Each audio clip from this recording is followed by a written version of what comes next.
This week's module, Module 8, will give an overview of special student populations and multicultural affairs. As we talked about in Module 1, the population of American higher education in regards to demographics has changed tremendously, certainly over the last 100 years, but also in the last 10 to 20 years. Students of color make up a larger percentage of higher education students than they ever have before, and women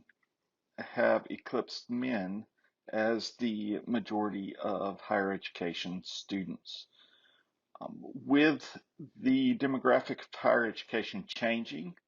and with different needs of different student populations who study in higher education,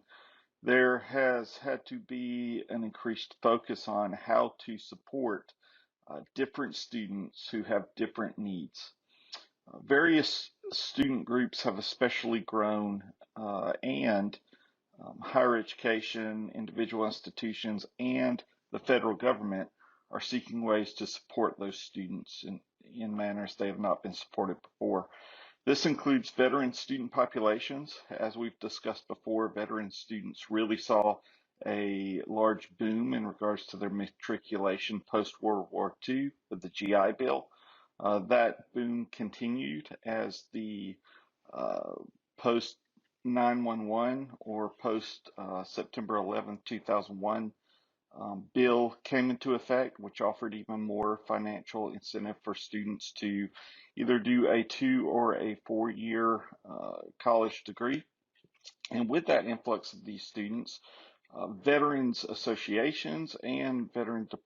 student departments on campuses have been formed to help support these students. These students often have different needs from a typical student, not that they don't have the same needs as that student,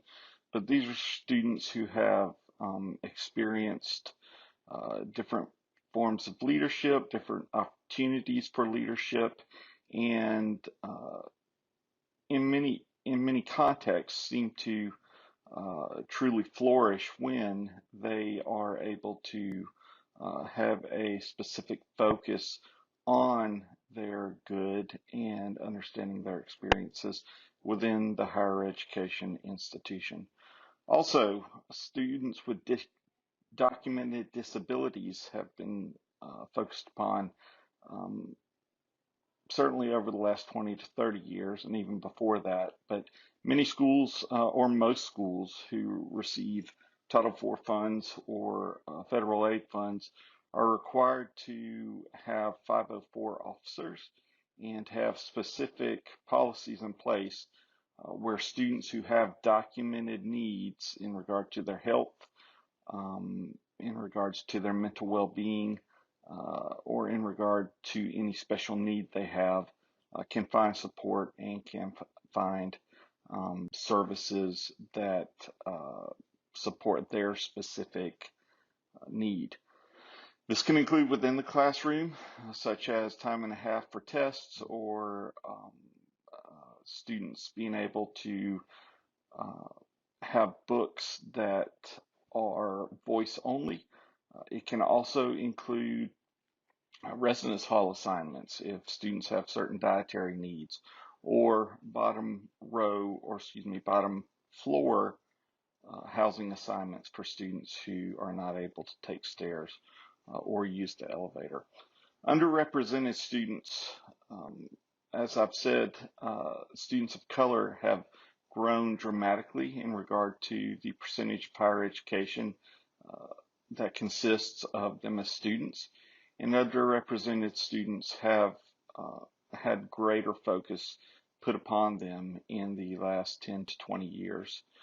This includes many programs such as the Title V program, which is a program that offers grants to colleges and universities that are considered Hispanic serving institutions. And the federal government will offer aid to these institutions for specific outreach to Latinx, and Hispanic students. This could be in regard to student affairs, clubs and organizations, advising, academic support services, and things of this sort, or it could revolve around specific classes and specific academically oriented functions that are focused on supporting students of Latino and Hispanic heritage. Also, international students continue to grow. With COVID, that number is seeming to shrink to an extent, of course, because of travel and safety, and that not only includes students coming into America to study in higher education, but also students leaving America to study at international institutions of higher education. Most schools have international student, not only organizations, but departments set up to serve the needs of international students, to help with visas for their being able to study in the States, and to help them find community and support as they are engaging with a new culture, many for the first time, going through that culture shock, but also engaging in the academic community and the rigors of academic American higher education that many of these students may be exposed to for the first time. As we've discussed before, higher education has changed dramatically in regard to who goes to higher education. It is not simply a majority male, and students of color, in regards to the numbers of students of color who now go to 2- and 4-year institutions, has grown dramatically. However, with this growth, there's still a need for not only representation on campus of these students, but also institutions of higher education thinking about who are their students, what structures do they have in place to support all of their students, and do they have a university or college campus that allows for individuals of many different cultures not only to thrive and not only to find community in which they feel comfortable, but also to engage with individuals who are not of their background or who have had different life experiences, and further continue the holistic education process while allowing students to find their niche and find their home. That causes for kind of a microscopic community for the individual, but also brings about great education through building a larger community of individuals who are different, but who also can understand where they are the same and desire to empathize with each other and learn from each other. Your text talks about really 4 types of diversity and what it looks like and how it happens. These come from Hurtado, Millam, Clayton, Peterson, and Allen. And first, I start with structural diversity, which is really the extent that the student population is racially and ethnically diverse. So the percentages of students who are white, who are Latinx, who are Black, who do not identify, which racial ethnicity they are, etc. Second, there is interactional diversity. This includes experiences with others of different races and cultures, and it is really that piece of different communities within a larger community engaging with each other, interacting with each other, and while not always being the same, certainly always being in community and working to understand each other. There's co-curricular diversity, which includes programming such as cultural awareness workshops, intergroup dialogues, certainly over the last 2 years with a great deal that has happened in regards to race and ethnicity, individuals' thoughts on systemic racism, and how wounds of the past and evils of the current can be dealt with while people talking and understanding and working together on these problems. That certainly can be an example of co-curricular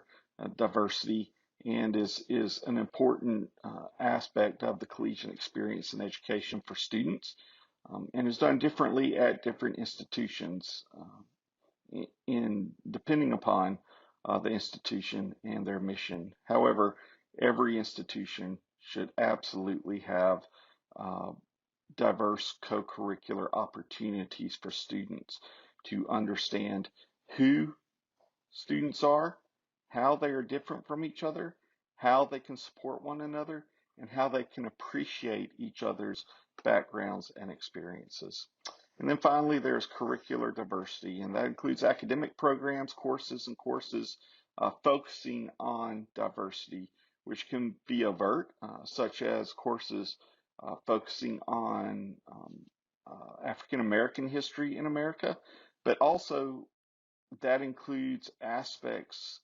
of history, of literature, of politics, etc., that are built into classes so that there is a broader breadth of experience and views that are taught within the classroom. Student affairs can have a large impact on that, especially in regards to first year students and first year programming and working with faculty to help faculty understand who the students are who are coming in, what the background and experiences of many of those students are, and how those backgrounds and experiences will not only be engaged outside of the classroom, but also can be engaged inside of the classroom through co-curricular focus, but also through that professor taking the time to help students understand what they're teaching in a way that resonates with that student's culture to the greatest extent. NASPA is a wonderful resource, professional resource and association for individuals who work in multicultural affairs and are interested in diversity. There are many, many others, and here we have listed a couple, including TRIO, which is a program from the federal government that they will give grants to institutions that focus on admitting and supporting students from different socioeconomic backgrounds, students with 504 status, first generation students, and other students that are typically from unrepresented demographics. Also, there's NCORE, the National Conference on Race and Ethnicity in American Higher Education, that offers a great deal of information regarding race and ethnicity in American higher education historically. Also, what many colleges and universities are doing right now in regards to multiculturalism and understanding the needs of different races and ethnicities on their college campuses, as well as offering great data for higher education, and in particular, student affair administrators to work with and think about as they develop their own programs to support their students at their institutions.